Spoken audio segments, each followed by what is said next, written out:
23వ అధ్యాయం మొదటి వచ్చి, అప్పుడు బిలాము, ఇక్కడ నేను బలర్పించుటకు 7 బలిపీఠాలను కట్టించి ఇక్కడ 7 కోడెలను 7 పొట్టేళ్లను సిద్ధం చెయ్యి అని బాలాకుతో చెప్పాడు. బిలాము చెప్పినట్లే బాలాము ఏర్పాట్లు చేశాడు. బాలాకు బిలామును ప్రతి బలిపీఠ మీద ఒక కోడెను, ఒక పొట్టేళ్లు, ఒక దహన బలి అర్పించాడు.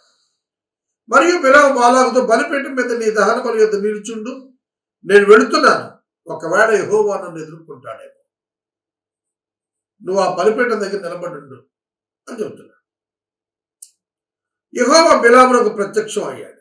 4వ నేను 7 బలిపీఠాలు సిద్ధపరిచి ప్రతిదాని మీద కోడె పొట్టేలు అర్పించానని ఆయనతో చెప్పాడు. యెహోవా ఒక మాట బిలాము నోట ఉంచి, నువ్వు బాలాకు దగ్గర తిరిగి వెళ్ళి ఇలా చెప్పు అని చెబుతున్నాడు. బిలాము దేవుని తన నోట ఉంచిన మాట తీసుకుని బాలాకు దగ్గరికి వెళ్ళి బాలాకు తోటి యెహోవా చెప్పిన మాటలు చెబుతున్నాడు. ఏమిటో చూద్దాం. 6వ అతడు బాలాకు దగ్గరకు తిరిగి వెళ్ళినప్పుడు అతడు మోయాబు అధికారులందరితో కూడా దహన బలి దగ్గర నిలబడి ఉన్నాడు. అప్పుడు బిలాము ఉపమాన రీతిగా చెబుతున్నాడు. ఇది దీవెన మాట. 7వ అరాము నుండి బాలాకు, తూర్పు పర్వతముల నుండి మోయాబు రాజు నన్ను రప్పించి, రమ్ము, నా నిమిత్తము యాకోబును శపించుము, రమ్ము, ఇశ్రాయేలును భయపెట్టవలెను అనెను. ఏమని శపించగలను? దేవుడు శపించలేదే. ఏమని భయపెట్టగలను? దేవుడు భయపెట్టలేదే. మెట్టల శిఖరము నుండి అతను చూస్తున్నాను, కొండల నుండి అతను కనుగొంటున్నాను. ఇదిగో ఆ జనము ఒంటిగా నివసించును, జనములలో లెక్కించబడిన వారు. యాకోబు రేణువులను ఎవరు లెక్కించగలరు? ఇశ్రాయేలు 4వ పాలును ఎవరు లెక్కబెట్టగలరు? నీతిమంతుల మరణము వంటి మరణము నాకు సంభవించును గాక, నా అంత్యదశ వారి అంతము వంటిది అగునుగాక అన్నాడు. దేవుడు మాట్లాడుతున్నట్లుగా ఉందా? ఈ వచనం చూస్తే బిలాము స్వయంగా మాట్లాడుతున్నట్టు ఉందా? దేవుడు అతనిని ఒక అతను ఒక మాట వచ్చాడు. ఆ మాట అతడు పలుకుతున్నట్లుగానే వినబడుతుంది, కానీ పలికిస్తోంది దేవుడు. అర్థమవుతుందా? అతడు ఏమంటున్నాడంటే, నాకు నీతిమంతుల మరణము వంటి మరణం రావాలి అని నేను కోరుకుంటున్నాను. నా ఆఖరి దశ వారి ఆఖరి దశ వంటిది కావాలని నేను కోరుకుంటున్నాను. అంటే దీవించినట్టే శపించినట్టు. ఎవడు తాను శపించుకోడు కదా, దీవించాడు. నేను వాళ్ళను శపించాలని పూనుకున్నాను, కానీ వారిలో 4వ వంతును లెక్కించటం ఎవరికి సాధ్యమవుద్ది అని అతని నోటే పలికిస్తున్నాడు. అంటే 4వ వంతు అంటే 6 లక్షల కాల్బలం కదా, 1,50,000. మొత్తం ప్రజలు సుమారు 20 లక్షల మంది కదా. అంటే 5 లక్షల మందిని ఒకడు లెక్కించాలంటే ఎట్లా సాధ్యం అవుతుంది? అయ్యేది కాదు. కానీ అంతగా దీవించబడతాడు అని చెప్పాడు. వెంటనే బాలాక్కి అర్థమైపోయింది. నువ్వు నాకేం చేసావయ్యా? నా శత్రువులు శపించడానికి నేను రప్పించాను, నువ్వేమో పూర్తిగా దీవించావు. దీవించింది దేవుడండి. దీవెన బిలాము చేతిలో లేదు. దీవెన బిలాము చేతుల్లో లేదు, దేవుని చేతిలో.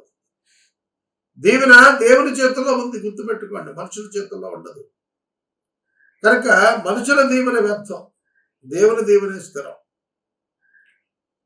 12వ అందుకు అతడు, యెహోవా నా నోట ఉంచిన దానిని నేను శ్రద్ధగా పలకవద్దా అని బిలాము బాలాకుతో ఉత్తరం ఇచ్చాడు. అప్పుడు బాలాకు అంటున్నాడు, దయచేసి నాతో కూడా మరొక చోటకి రా, అక్కడి నుండి వారిని చూడొచ్చు.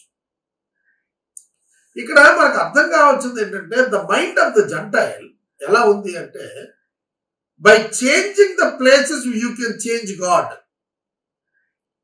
By giving more sacrifices you can convince God.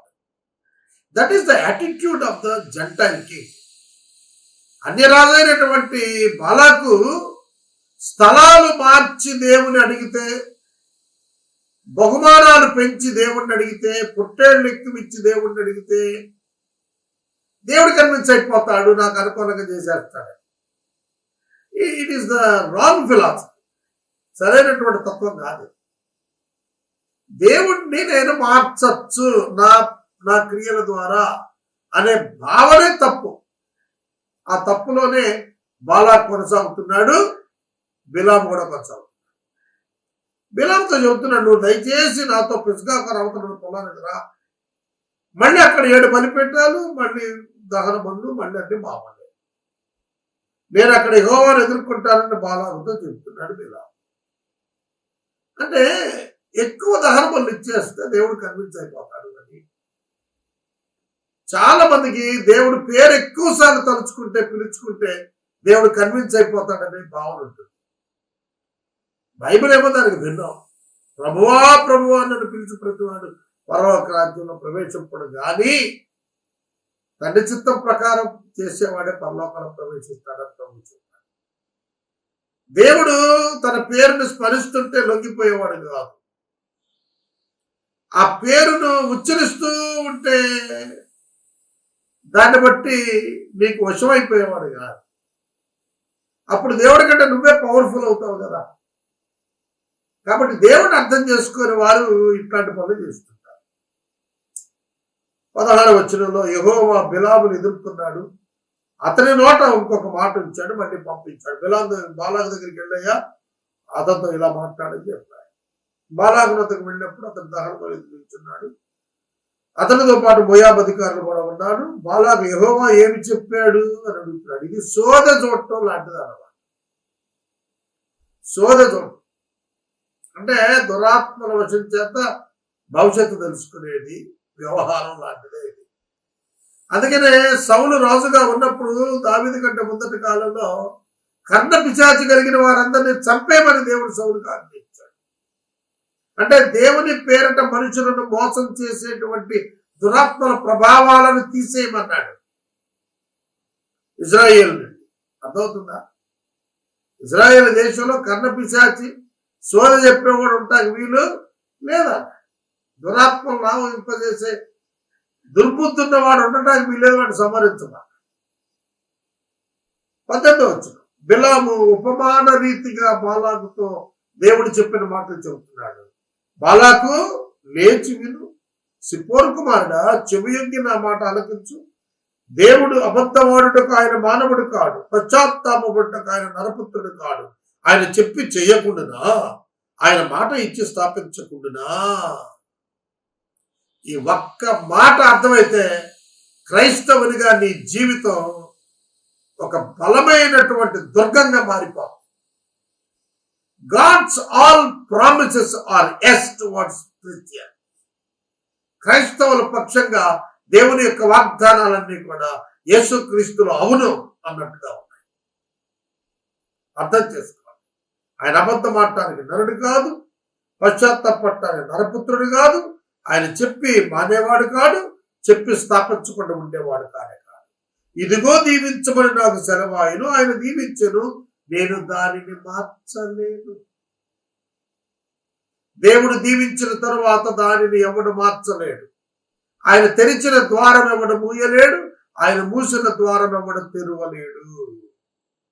ఆయన యాకోబులో ఏ దోషాన్ని కనుగొనలేదు, ఇశ్రాయేల్లో ఏ వంకరతనం చూడలేదని యెహోవా అతనికి తోడై ఉన్నాడని వారికి తెలియచేస్తున్నాడు. దేవుడైన యెహోవా వారికి తోడై ఉన్నాడు. రాజా యొక్క జయధ్వని వారిలో ఉంది. దేవుడు ఐగుప్తుల నుండి వారిని రప్పించాడు. గురుపోతు వేగం వంటి వేగం వారికి ఉంది. యాకోబులో మంత్రాలు లేవు, శకునాలు ఇశ్రాయేల్లో లేవు.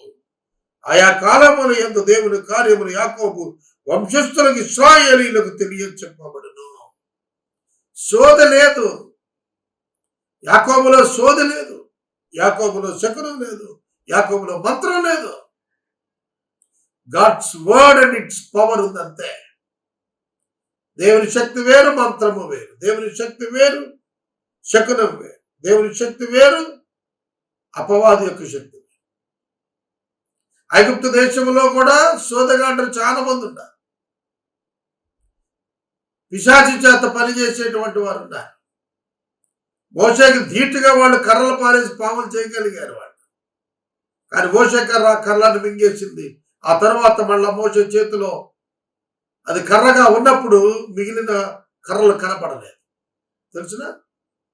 మోషే చేతిలో కర్ర పడితే పాము అయింది కదా, ఆ పాముతో పాటుగా మిగిలిన మంత్రజ్ఞులు కూడా పాములు చేశారు, వాళ్ళు కర్రలు పారేసి. మోషే కర్ర పాము అయింది కదా, ఆ పాము మిగతా పాములు మింగింది.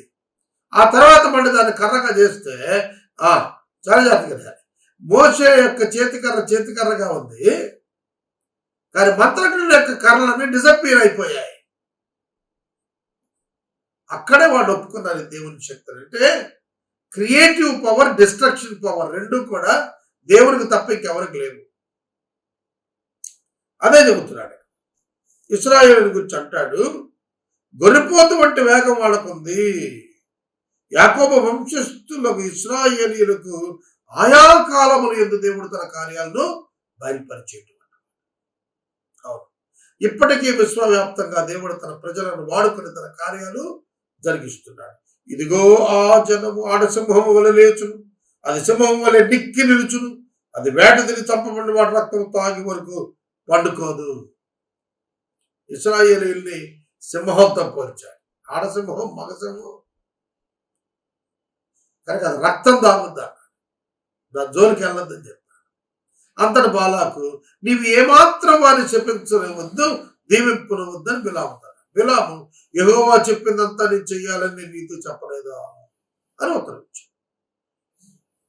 యెహోవా చెప్పిందే నేను చెబుతున్నాను, నీ ఇష్టం నా ఇష్టం ఇశ్రాయేలుని చెప్పించడం, డబ్బు నువ్వు ఎక్స్చేంజ్ చేసుకోవటం, కానీ దేవుడు అలా కుదరదే. మూడో పర్యాయము అంటున్నాడు బాలాకు, వేరే చోటకి నేను తోడుకొని పోతాను, అక్కడి నుంచి నా నిమిత్తం అని చెప్పించు, దేవుని దృష్టికి అనుకూలం అవుద్దేమో అని బాలాకు బిలాముతో అన్నాడు.